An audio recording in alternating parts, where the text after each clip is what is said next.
table in its 8-point agenda, and we want to be able to tackle it headlong. How much are we looking at? Every year, we hope to be able to raise at least $5 billion within this fund, and this is from the various sources that I've mentioned and even more. In a separate development, the Federal Capital Territory Administration (FCTA) has commenced distribution of palliatives to vulnerable households across the 6 area councils of the FCT. Distribution of the palliative food items, scheduled to take place for 2 days, commenced simultaneously at Kwali, Kuje and Abaji area councils. Speaking on behalf of the FCT Minister Nyesom Wike in Kuje Area Council, Mandate Secretary, Agriculture and Rural Development Secretariat, Lawan Gaidam, said the distribution of the items was in line with efforts of the FCT administration to ensure that the items reach out to vulnerable residents who bear the brunt of the fuel subsidy removal. Meanwhile, at Kwali's Secretary, Area Council Services Secretariat, Beatrice Garki, explained that the exercise was part of the FCT's distribution of palliatives to vulnerable residents, adding that each area council would get not less than 1,640 bags of rice and maize. Elsewhere, the federal government has introduced the human papillomavirus vaccine into the routine immunization system. The vaccination targets over 7 million girls, which is the largest number in a single round of HPV vaccination in the African region. Reports say girls aged 9 to 14 years will receive a single dose of the vaccine, which is highly efficacious in preventing infection with HPV types 16 and 18 that are known to cause at least 70% of cervical cancers. In Nigeria, cervical cancer is the 3rd most common cancer and the 2nd most frequent cause of cancer death among women aged between 15 and 44 years. In 2020, Nigeria recorded 12,000 new cases and 8,000 deaths from cervical cancer. A statement by the World Health Organization noted that a 5-day mass vaccination campaign in schools and communities will be carried out during the inaugural rollout in 16 states and the Federal Capital Territory. We move now to the Red Chambers, where the Senate has resolved to mandate its Committee on Downstream Petroleum to investigate all contracts awarded for the rehabilitation of all the state-owned refineries between 2010 and 2023. The lawmakers also plan to ascertain progress on the ongoing works in all refineries in order to forestall waste and corruption and interrogate the Federal Ministry of Petroleum Resources, the Nigerian Upstream Petroleum Regulatory Commission, NUPRC, Nigerian National Petroleum Company Limited, NNPCL, Bureau of Public Enterprises, BPE, on the best approach to commercializing and or ensuring profitability of the state-owned refineries, and invites the NNPCL, NUPRC, and LNG to explain the nation's preparation for green energy sources in line with the Paris Agreement on climate change. According to reports, the Senate frowned at what they perceived to be sabotage of the federal government's effort to resuscitate the nation's refineries in spite of 11.35 trillion naira spent on maintenance of the moribund refineries. The Senate has also raised the urgent need for security agencies to probe the circumstances leading to the Otukpo Bank robbery attack on Friday, October 20, which claimed the lives of nearly 8 persons, including 4 police personnel. It also called for an unraveling of reasons behind the lack of intelligence and alertness on the part of the police on the day of the attack.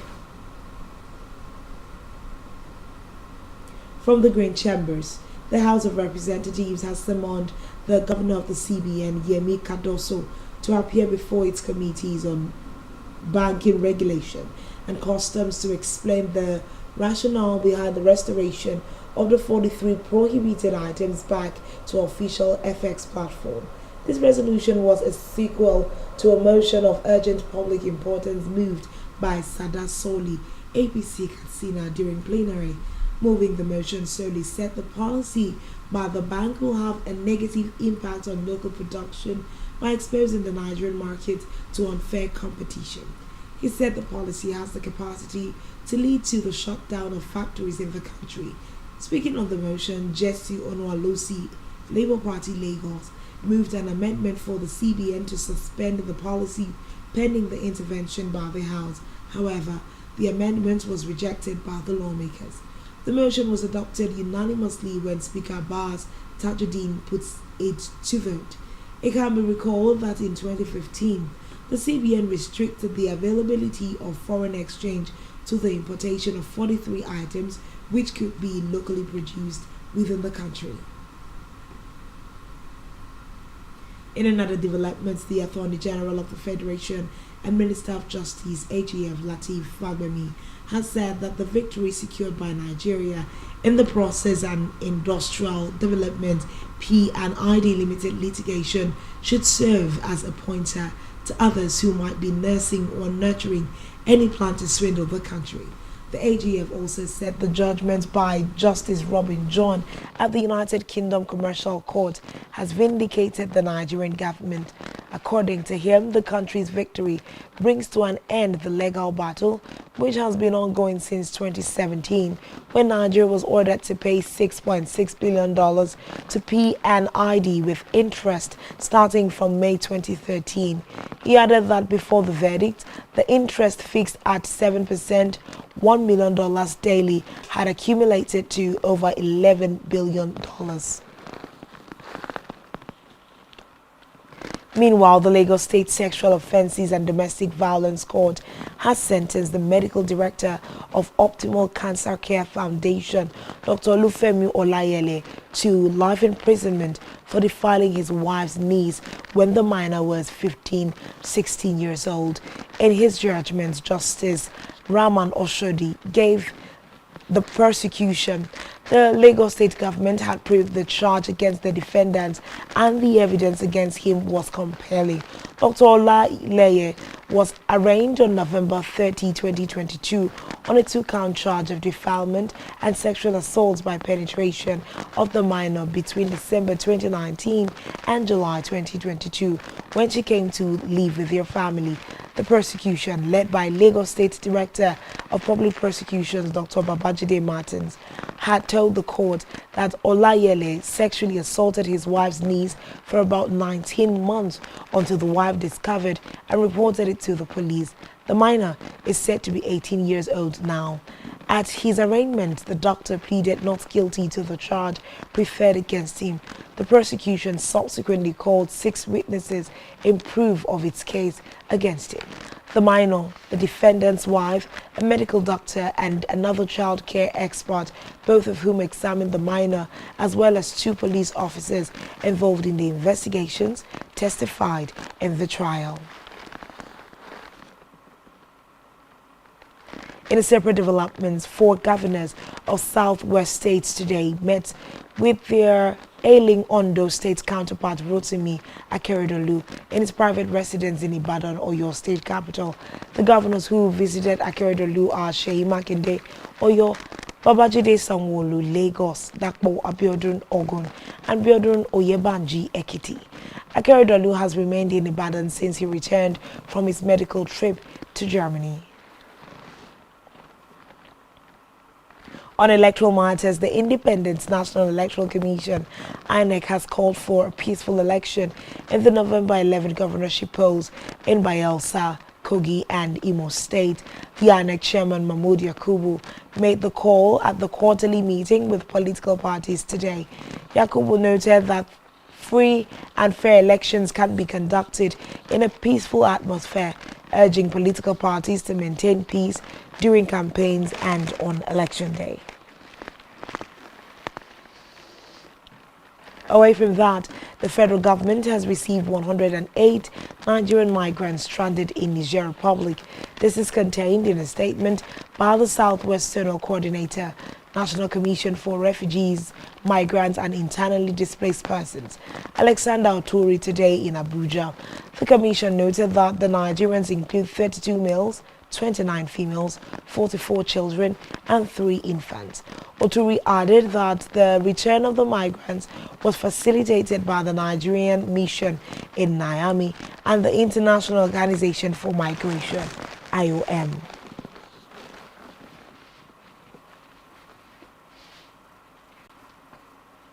Still to come in the news. Sugar rises to 12-year high. Stay tuned for details of this and more after the break.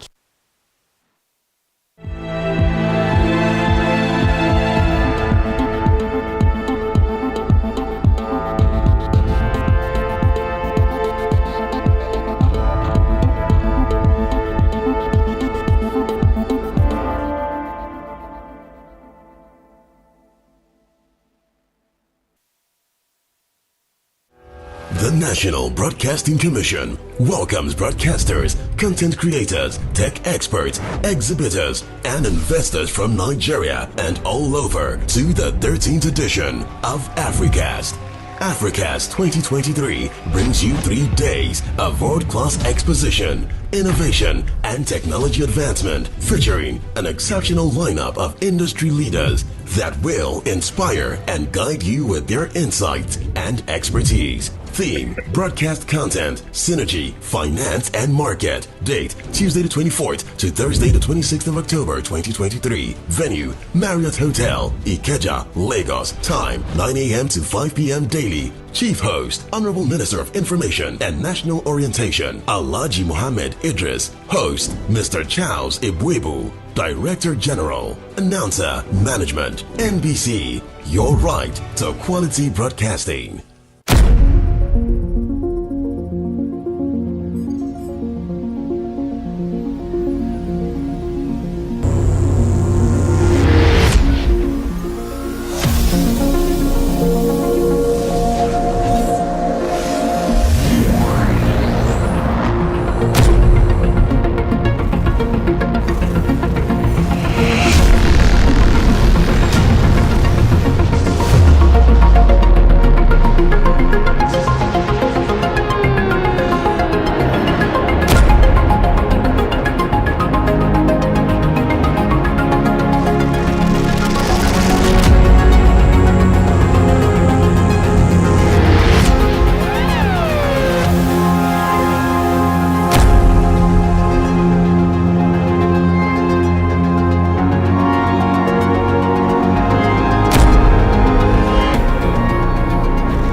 Business exists only to meet the needs of the people, but there's an extra advantage if your product and services are pitched on a platform that gives you the added advantage over your competitors. For your desired return on investment and so much more, advertise on Spectrum Television, on StarTime's DTH Channel 421 and on free-to-air with a frequency of 12733. Spectrum Television, broadening your horizon.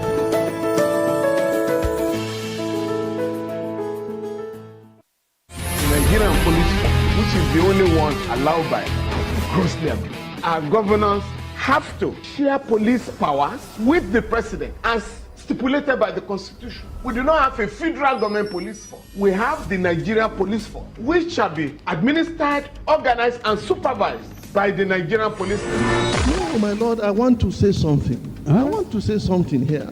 Perhaps it might also enlarge the scope of people who should be invited here for examination. My lord, if we cannot find those who literally murdered Abiola, who are those people who could be said to be the beneficiaries of the death of Abiola? Rogers has linked you with some of the killings he did. He never did.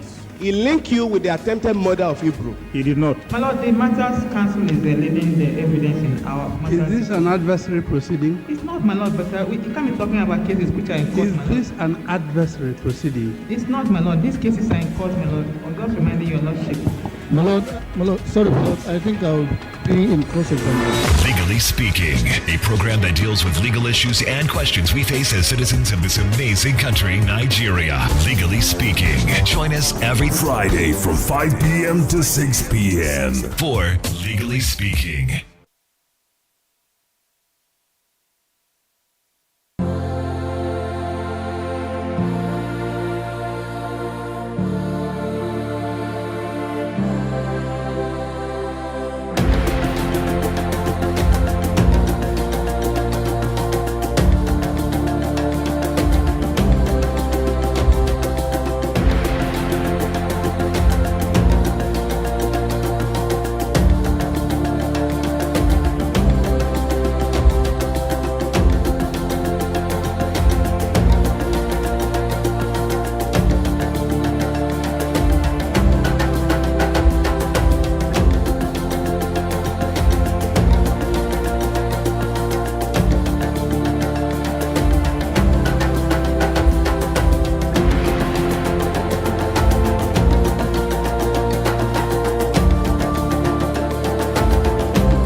Every day marks a day of significance. That in view of the apology tendered by this former minister who had earlier been cleared by this August Assembly, as we face critical issues, developments and events which shape our social and political landscape here in Nigeria and beyond. Political Spectrum is a program specially designed to help make sense of all the moving parts of developments and occurrences in our nation's polity and political economy. There's nothing wrong with Nigeria, but there's everything wrong. The educational history of public figures holds significance beyond mere biographical details. From executive, legislative and judicial developments at national and subnational levels to international diplomacy and relations. Join us for exclusive interviews with key political figures, expert opinions, analysts, thought-provoking conversations for and against, shedding light on the major issues that matter. We will always keep you updated on the most factual, smartest and unbiased reportage. Stay tuned to Political Spectrum. Political Spectrum. All sides matter at the round table. Political Spectrum. Exclusive to Spectrum Television.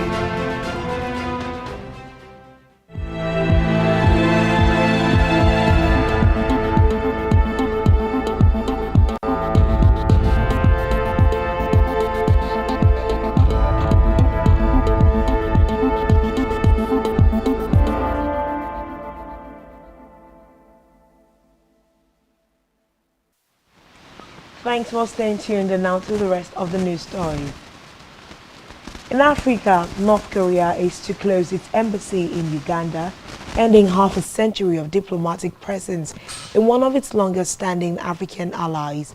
The move was announced on Monday after a meeting between Ugandan President Yoweri Museveni and North Korean Ambassador Chong Tong-hang. A statement from the Ugandan presidency shared with press agencies said Ambassador Jong informed the president that North Korea has taken a strategic measure to reduce the number of embassies in Africa, Uganda inclusive, in order to increase efficiency of the country's external institutions. North Korea forged links with Uganda shortly after the latter's independence from Britain in 1962. Pyongyang supported Idi Amin when he seized power in 1971, providing his forces with training and weapons. North Korea opened the embassy in Kampala a year later.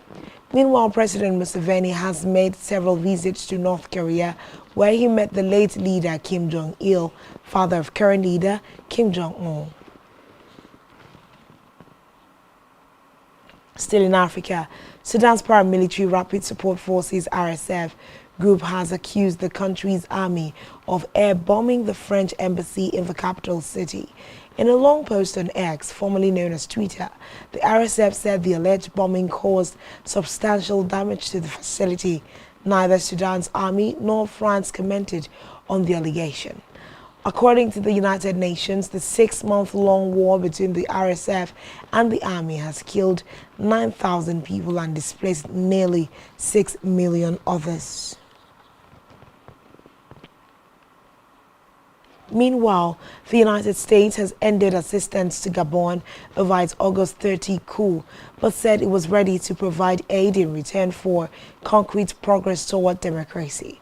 The United States, which had already paused assistance after the military takeover, said it had formally determined that a coup take place, which under U.S. law requires an end to non-humanitarian aid. The State Department spokesman Matthew Miller, in a statement, noted that humanitarian aid will resume alongside concrete actions by the transitional government toward establishing democratic rule. Over now to Kenya, where High Court has extended an order blocking the government from deploying police officers to Haiti on an UN-backed mission aiming to tackle violence in the Caribbean nation. The ruling came a day after the UN warned the security in Haiti, where violent gangs control large swaths of the country, has collapsed even further, with major crimes hitting record highs. Meanwhile, Kenya had offered to lead a multinational force to Haiti in an effort to quell the troubles. It also pledged to deploy 1,000 of its police officers. But earlier this month, the courts granted an interim injunction in the case brought by opposition politician Ekuru Akot, who argued the constitution does not envisage the deployment of police officers outside of the country. He also said he would sue the cabinet for contempt of court after they approved the deployment despite a court order being in place. Elsewhere, South Africa's Parliamentary Committee on Ethics has opened an investigation into Deputy Health Minister Simbongensi Dolo after receiving a sexual assault complaint against him. The investigation follows an expose by the South African newspaper The Sunday Times. A male parliamentary staffer alleged that Dr. Ndlomo sexually assaulted him. The staffer claimed Dr. Ndlomo made sexual advances against him after inviting him to his house in Cape Town. Dr. Ndlomo has denied the accusations. The minister claimed he had kicked the staffer out of his home for taking a banana out of his fruit basket without asking, and that the staffer is therefore disgruntled. Parliament on Monday said in a statement that it could not disclose details of the complaint, but a subcommittee will be formed to hear the allegation in November. Meanwhile, Western Cape police have also opened investigation into the reports.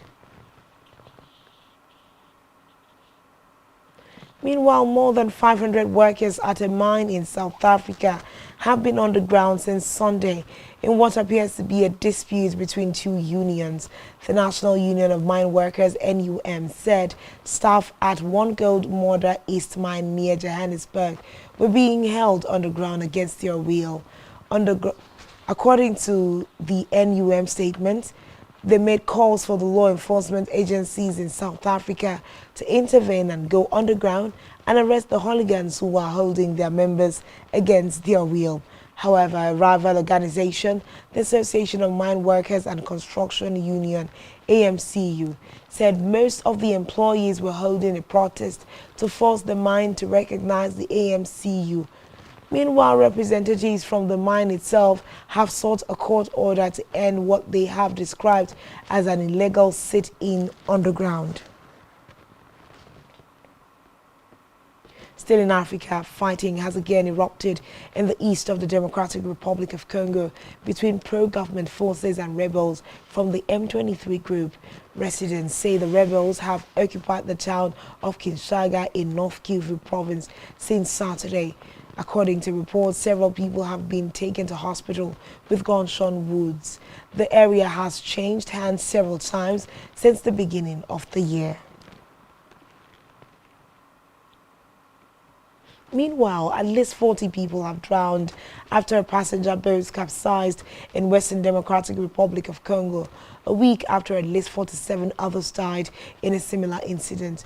Reports say the wooden river boat known as Wela was carrying passengers and goods when it capsized on the Lulonga River on Saturday night. The incident happened near Boyeka village in the Equator province. The passengers, mostly traders, were returning from a local market crossing to Mbandaka, the province's capital. According to reports, the death toll could rise as more passengers are reported missing. More than 200 others survived. However, boat accidents are frequent because of overloading, poor maintenance, and overnight travel. Many passengers also do not wear life jackets. Elsewhere, Algeria's appeal court has sentenced 38 people for the 2021 lynching of a man wrongly suspected of starting wildfires. The court found them guilty of multiple charges, including murder, torture, and incitement leading to murder. The 38 were handed death sentences, but these will be commuted to life in prison as Algeria has a moratorium on executions. The lynching victim, 38-year-old Jamal Ben Ismail, had traveled to help fight wildfires in the Kabylie region, east of the capital Algiers. But locals accused him of starting the fires before torturing and killing him. Meanwhile, the court acquitted 27 defendants and sentenced 29 others to term ranging between 3 and 20 years. Moving now to the foreign scene, China removed Defense Minister Lin Shafu, announced ex-Foreign Minister An Qinggang from its cabinet today in a major reshuffle of top leadership. The news comes after months of speculations about the country's cabinet, including confusion over the abrupt removal of Queen from office in July without explanation, and the months-long absence of Li from public view. Meanwhile, both Queen and Li are believed by experts to have been personally selected for their roles by President Xi Jinping. No replacement for Li as defense minister was announced. Still on the foreign scene, French President Emmanuel Macron has proposed an international coalition to combat terror groups with a similar model to the fight against Islamic State of Iraq and Syria, ISIS. Speaking alongside Israeli Prime Minister Benjamin Netanyahu, Macron said Hamas is comparable to ISIS and Al-Qaeda in action and intention, noting that he is totally against the hate and violence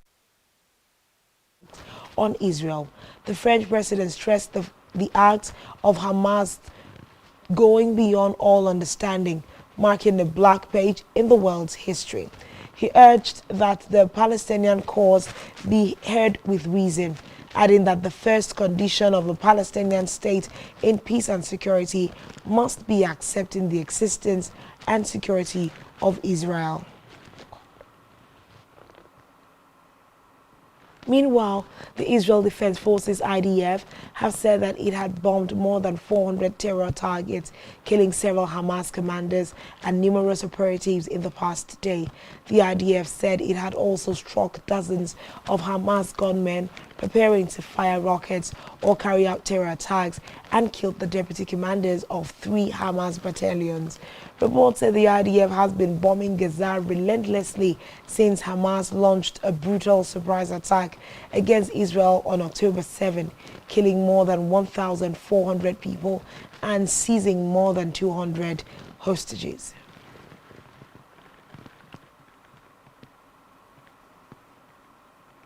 And now it's time for the latest business and stock market stories. Here is Blessing Dixon.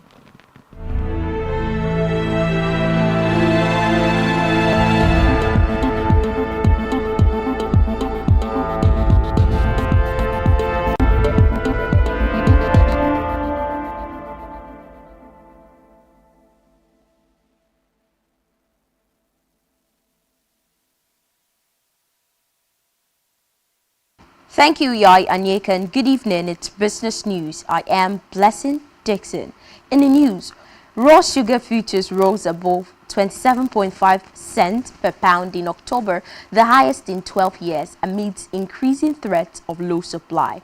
Volatile crude oil prices lifted ethanol benchmarks in Brazil to hover near 3-month highs, causing the use of sugarcane to produce more profitable biofuels instead of raw sugar, and thus reducing supply from the world's top producer and exporter, Brazil. Heavy rainfall in key growing regions of Brazil also delayed shipments that were scheduled for late October, further lifting prices. Supply was also tight in India as dry weather hampered cane yields from the world's second largest producer and exporter. Consequently, the Indian government announced it would extend ongoing export curbs until an undefined date, also risking a lower quarter than the 6 million ton level from the previous marketing year. In Nigeria, Lagos, Rivers, and the Federal Capital Territory (FCT) led as the total internally generated revenue (IGR) of states in the country marginally rose to 1.93 trillion naira in 2022. According to data from the National Bureau of Statistics (NBS), the states could only raise their IGR by 1.57% from the 1.89 trillion naira they recorded in 2021. The IGRs by the state showed Lagos with 651.15 billion naira, Rivers with 172.82 billion naira, FCT with 124.37 billion naira, Ogun State with 120.58 billion naira, and Delta with 85.9 billion naira, were the top 5 states in terms of revenue generated. Kebbi had 9.15 billion naira, Taraba 10.24 billion naira, Yobe 10.46 billion naira, Ebonyi 12.43 billion naira, and Castina 13.06 billion naira were the bottom state. Still Nigeria. The Federal Executive Council has approved the application for the $3.45 billion loan to finance the power sector and others. The Minister of Finance and Coordinating Minister of Economy, Wale Edun, stated that the government will proceed to receive the $3.5 billion zero-interest loan payable within 40 years with a 10-year moratorium, meaning payment will begin from 2033. The project includes items in the power sector, renewable energy, state resource mobilization program, adolescent girls initiative for learning and empowerment, and a women's empowerment project. It's time for the Nigerian stock market report. At the end of today's trading session on the Nigerian Stock Exchange, the benchmark all-share index moved up by 340.85 basis points to close at 67,217.77 points. Compared with the previous trading day, today's data shows a 2% improvement in volume, 44% improvement in turnover, and 2% improvement in deals. The current market capitalization of the Nigerian Stock Exchange is 9 trillion naira. In the aggregate, 120 listed equities participated in trading, ending with 21 gainers and 13 losers. Flour Mills Nigeria led the gainers with a 9.93% share price appreciation, closing at 31 naira per share. On the losing side, VFD Group came out last with an end-of-day price depreciation of 9.98% at 218 naira 20 kobo per share. Meanwhile, Access Holdings records the highest volume of 50.8 million traded shares. This is all in business news, and back to Yaya Nakin for the rest of the news. Good evening. Thank you, Blessing Dixon. We move up now to our health news. The Pharmaceutical Society of Nigeria has revealed that over 2 million unregistered pharmaceutical premises are presently operating in the country. The body lamented that the country is becoming a fertile ground for fake and substandard drug production due to the large number of such locations where medicinal drugs are dispensed and sold. The PSN President Cyril Usifo, who raised the alarm, called for stricter measures to be adopted and enforcement of pharmaceutical regulations, stressing that unregistered premises pose a serious threat to public health as they may not meet safety and quality standards.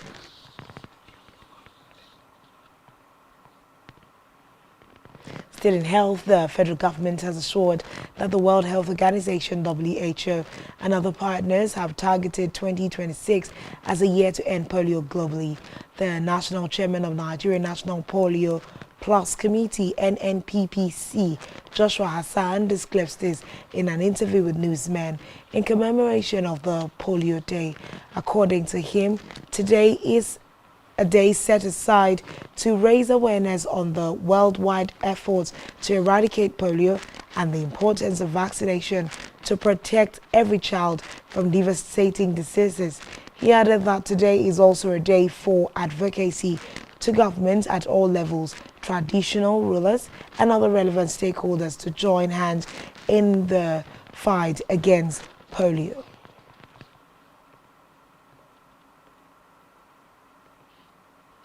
Still to come in the news. NPFL fines Kano Pillars 1 million naira. Stay tuned for details of this and more after the break.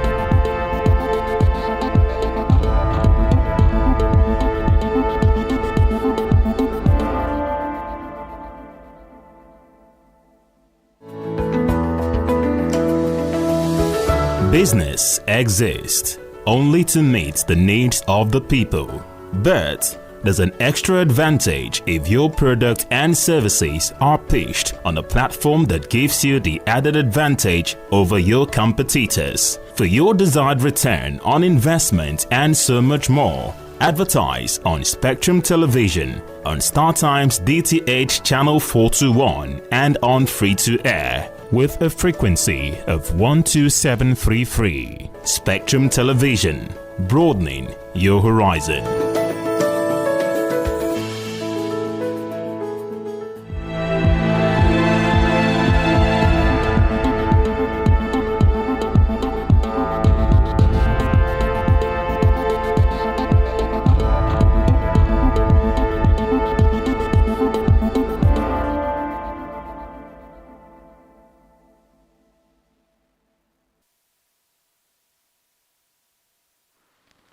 Thanks for staying tuned. And now to the rest of the stories. I will head on now to YouTuber David, who will bring us latest sports stories.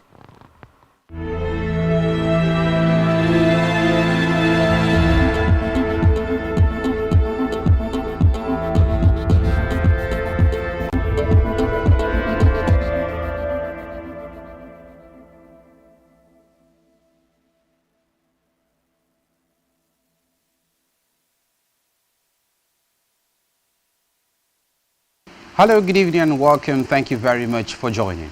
In sports, the management of Nigeria Premier Football League on Monday fined Kano Pillars the sum of 1 million naira for their supporters' encroachment onto the field of play during the matchday 4 fixture against Rivers United. The Nigeria Premier Football League reached the respective decisions conveyed in separate summary jurisdiction notices announced on Monday.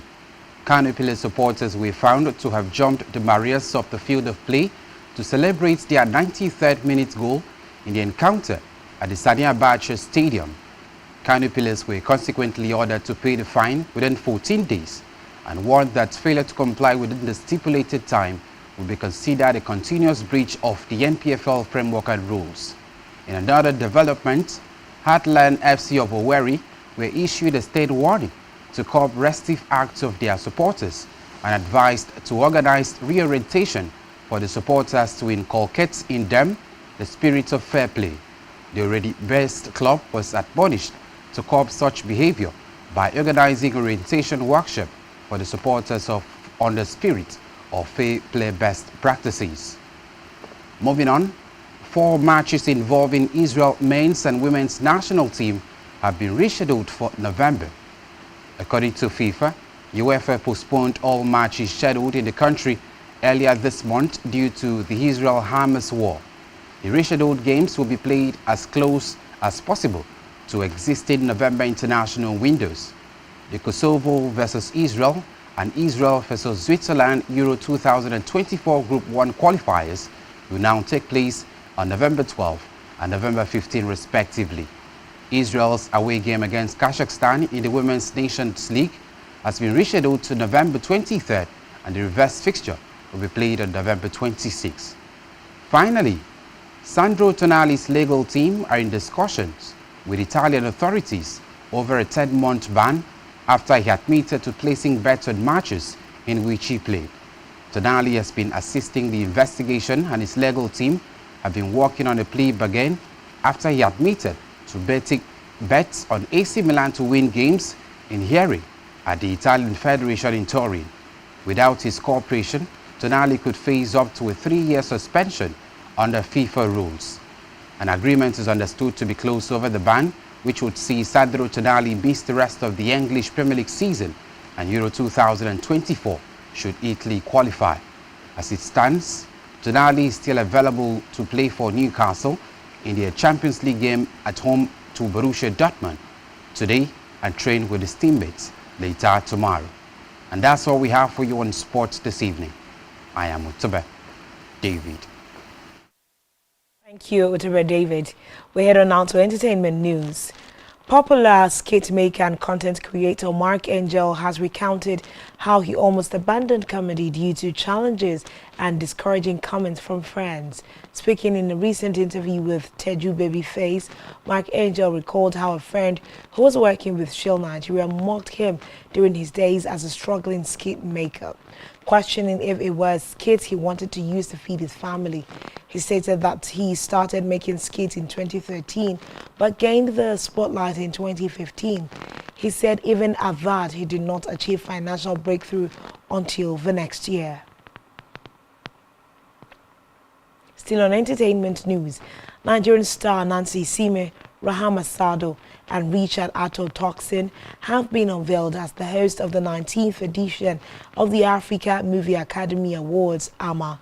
The AMA Chief Operating Officer Tony Ane made the announcement after a meeting with the board of the Africa Film Academy, themed Renaissance Legacy in Motion.